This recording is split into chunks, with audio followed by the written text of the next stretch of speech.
Hey, what's up, everybody? It's Pikel with League of Items, and today we're going to do something a little different. So, I know that a lot of people watching this video don't understand sports betting, and I'm sorry for the text being on my face. It's not going to be there for very long. The reason I wanted to make this video is to help give you a peek behind the curtain and help you understand a very basic way of trying to figure out if there is value on a bet. And it's not value on a bet based off of my opinions. We're going to make this based off of your opinions. And honestly, the reason I want to make this video is because a lot of the people in the comment section do not understand what it means to look at a money line and try to figure out whether or not there is value. So the first question you should probably be asking yourself is, what is value?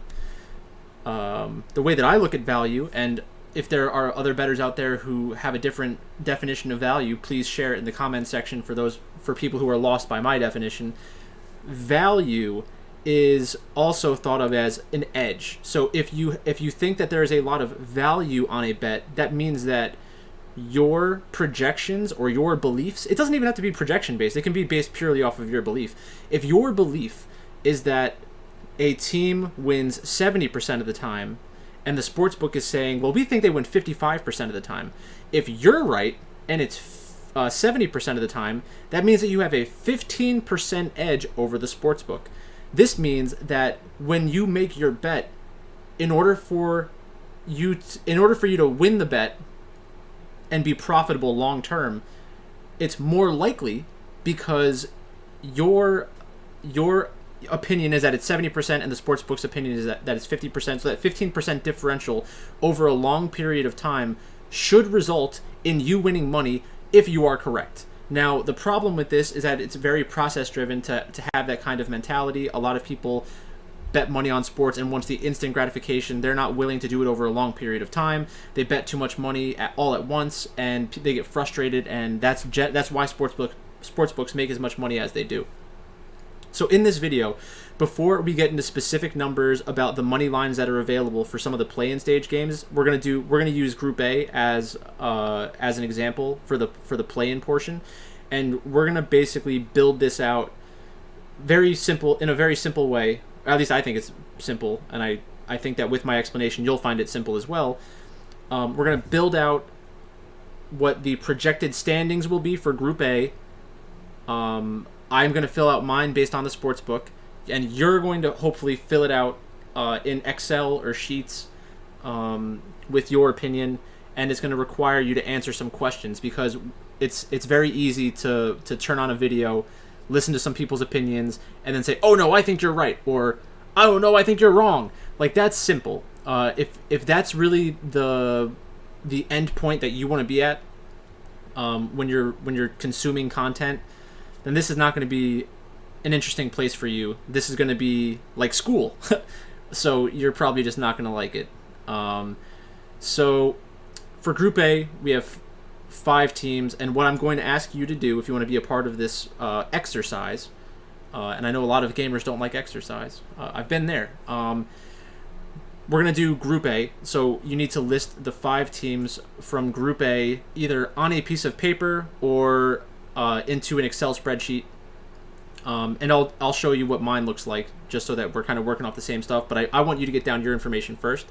So the team name, the number of times you think that they will win the group out of 100. So that'll be an easy number to convert into a percentage, or you can say the percentage of time that you think that they will win their group. Then we're going to do the number of games you project them to win. And you can either do that with ones and zeros, or if you want to be more specific, you can do it using fractional win shares based off of the probabilities you ascribe them in certain games. So before I switch over to my Excel sheet, I'm going to list the games, and we're going to go through this pretty slow, and you're going to write down what you think the win rate should be for each team in that matchup. All right. At Worlds in the play-in stage, it's going to be a round-robin best of one. That means that every team in Group A will play every other team in Group A once. That means, since there are 5 teams, there will be 10 matches, or 10 games, or whatever terminology you want to use. 10 best of ones. So, let's start with Cloud9 against Beyond Gaming. Then we have Cloud9 against Detonation Focus Me. Cloud9 against Unicorns of Love. Cloud9's against Galatasaray. Beyond Gaming against Detonation Focus Me. Beyond Gaming against Galatasaray. Beyond Gaming against Unicorns of Love. Detonation Focus Me against Galatasaray. Detonation Focus Me against Unicorns of Love. And Galatasaray against Unicorns of Love. So, again, if you've been able to follow along thus far, take a second, pause the video if you have to, and write down next to each team the percentage of the time you think they will win that specific matchup. And like I said, you can either put a 1 next to a team's name or a 0 next to a team's name, but those two values need to equal a maximum of 1, because there's only one possible win in a game. And I'm not trying to be patronizing, it's just it's important to kind of bolster your understanding with that kind of information, because it really does matter. Like, in order for you to understand this and be able to utilize it in your own sports betting in the future, or just like to learn a new like a new tool that you can use in the future for other things, apply it to different parts of your life, that's really something that you do need to understand.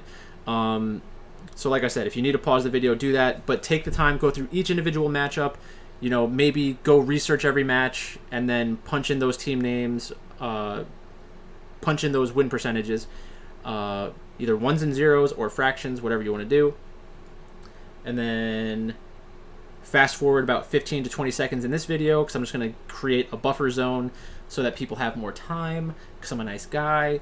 And then we're going to switch over the camera view, and we'll start going through the individual matchups. And like I said, the numbers that I'm going to be using are based off of the money lines that the sportsbook has given me, and I've converted them into fractional win shares. So let's do that now.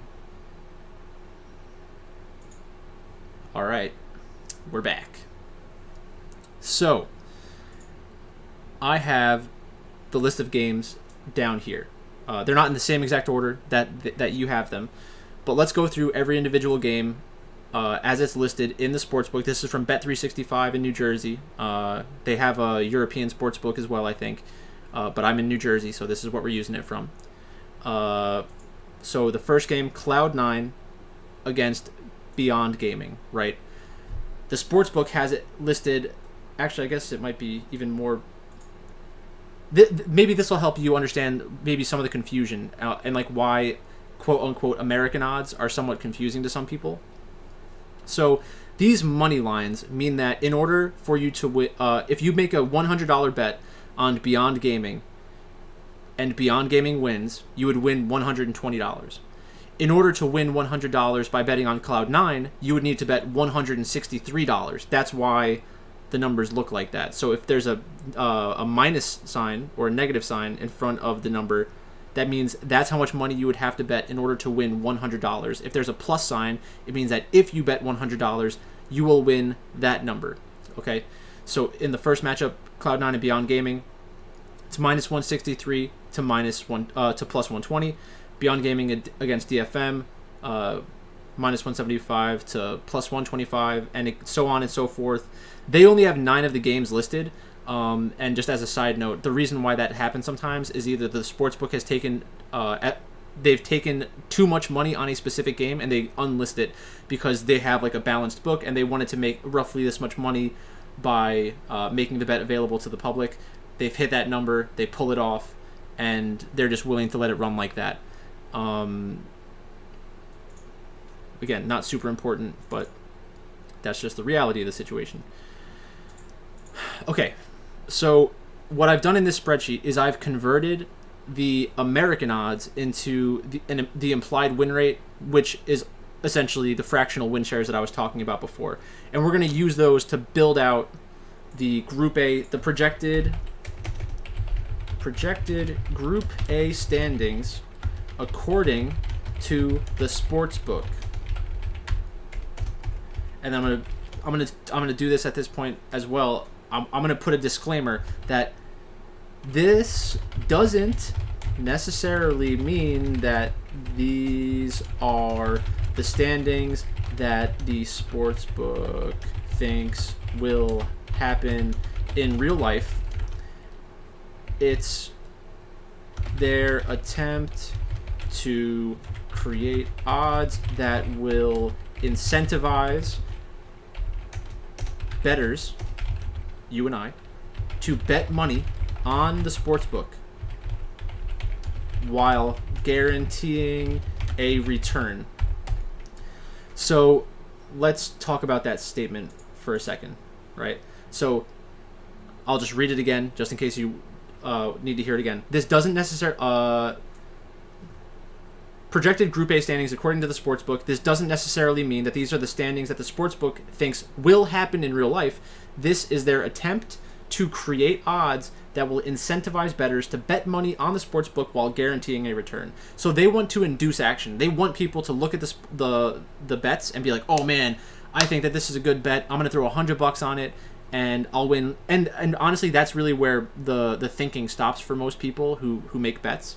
But while that's going on, since there are so many different options that the sportsbook has, like let's say that there are the 5 different options for teams to win Group A, because of the way that the odds are set up, they're probably going to take an obscene amount of money on like Cloud9, so they know even if we posted it at like minus 200 instead of minus 160, or if we put it at minus 125 instead of minus 163, we'd probably get roughly the same amount of money on them. And if Cloud9 is actually going to win 60% of the time, then worst case scenario, we're going to collect our VIG, which is like the percentage of money that the sportsbook basically guarantees themselves by offering odds that equal over 100%. So it's 107%. So that way they limit how much they're possibly going to lose on a specific match. Okay. So Cloud9. Actually, I have it up here, so let me just do this. It's gonna look better this way though. Frac win share. Oh, copied the wrong one. We're doing Group B, I guess, not Group A. Whoops. All right, that's not super important. Okay, so now we're going to take a look at Cloud9's games, and we're going to fill out this bracket down here with the different matches that they have to play in their fractional win share. So Cloud9 against Beyond Gaming, Cloud9 is projected to win. In order for this bet to break even long term, they need to win 62% of the time. So that's 0.62. Cloud9's next match against Detonation Focus Me, they need to break even at 65%. Their match against Unicorns of Love is 67%. And their break even at minus 188 is 0.65.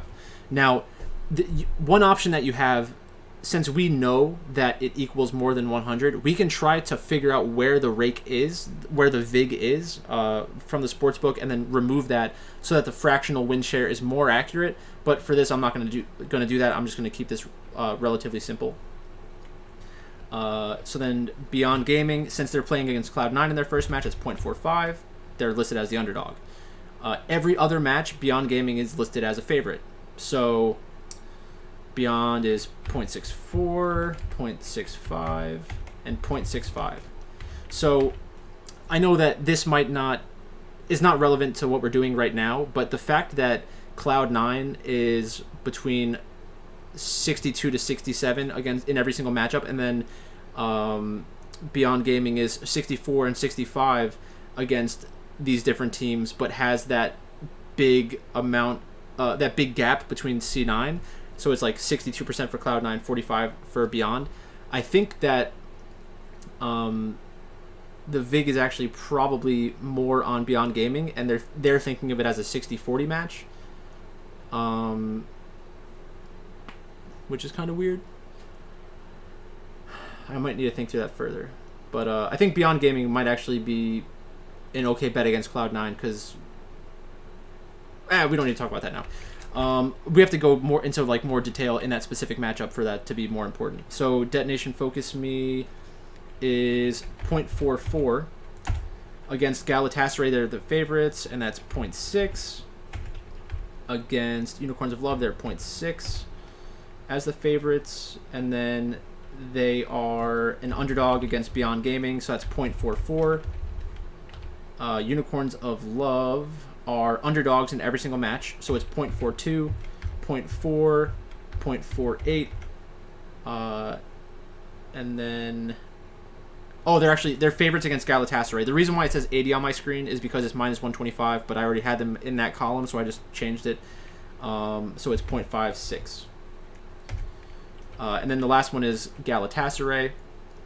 Galatasaray is an underdog in 3 of their matches, so it's 0.42, 0.48, 0.4, and 0.52.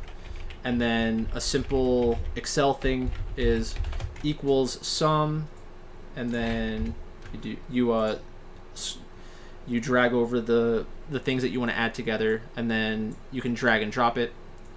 So according to the fractional win shares that are implied by the money lines offered by the sportsbook, this is the table that we get, right?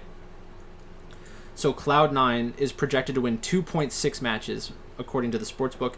Beyond Gaming 2.39, Detonation Focus Me 2.08, Unicorns of Love 1.86, Galatasaray 1.82. And the first thing that you should take away from this is that the sportsbook and the lines that are being used by the sportsbook suggest that Cloud9 is going to win, but it also suggests that their odds to win are not ever going to seem it's never going to seem as close as the projections would say that it should be, because they are trying to get action on both sides. So when you wrote down your numbers before, you might say to yourself, I think that C9 beats Beyond 75% of the time. So then you'd have 0.75. Maybe that brings your number for Cloud9 up over the 3 mark or up over the 4 mark. And there's no threshold for the number of wins you need to win a group. Ultimately, it's just whoever has the most. There's no secondary condition where you got to win 3 out of your 4 games in order for you to win your group. Although that is probably actually true, just because of how it'll play out. But nobody's projected to hit that threshold according to the odds. Another way to think about it is 4. So Cloud9 is going to play 4 matches. So equals 4 times 4 times their odds to win the group. 0.48. That's 1.9. Or no, that's not 1.92. What was I going to do there? So if their odds to win the group are 48% of the time. All right, I think I'm just thinking about it the wrong way right now. For that other example that I was going to make. But this is how you should go about it. So when now that you have that grid set up, you can go through and change those numbers based on the outcomes that you expect, or if Bet365 leaves open those numbers during the tournament, then you can change your grid to say, well, going into the match, I thought that going into the match between Cloud9 and Beyond Gaming, I thought that Beyond Gaming would only win 0.45% of the time, but they managed to pull off the upset. So now they have 0.55 more than what the projection suggested. So if Beyond was able to beat C9, now it's much more likely that they get to 3. If it's more likely for them to get to 3 wins, then a bet to get them out of the group, or to win the group, becomes much better. So then you can start thinking to yourself, am I better off betting on Beyond Gaming to beat Cloud9 at plus 120, or should I bet on Beyond Gaming to win the group? Because if I bet on them to win the group, it's it's very similar to them beating Cloud9. And that, like I said, that's if your opinion is that Beyond Gaming can beat Cloud9, and if your opinion of Beyond Gaming is that they should beat the other teams as well. So it's just a different way to think about it, where it'll help you be more understanding when I'm talking about this stuff in the future videos, because hopefully you enjoy the betting content, and when I'm discussing like what I think is a value play or what spots I think are good, a lot of the time it comes down to things like this, where I think that Cloud9, and this is just a hypothetical, I think that Cloud9 is going to win 80% of the time against any of their opponents in the play-in stage. If I thought that was true, then that means that all of these numbers are far off. That means that I have an 18% edge over the sportsbook in this match, 15%, 13%, 15%. If you think that you really have that type of advantage against the sportsbook, then you should be betting on these games. And again, I've said this before, and I'll try to be better at saying it in every video. But do not bet money that you cannot afford to lose. If you cannot afford to lose $20, then don't bet on sports. If you can't afford to lose $20, then don't bet your $20 on sports or esports or anything. If you can't afford to lose $5, don't bet $5 on esports, sports, or anything. Like, you need to be honest with yourself about what you should be doing with your money. But that's enough for this video. I hope that it was a little helpful. I know that for some people this is going to be very basic, but I think that there are people who are watching my videos more recently that might get a benefit out of this. And again, even if it doesn't help you with sports betting, maybe there's like a different application that you could utilize this kind of thinking in your life. So thanks for watching, and I'll talk to you later.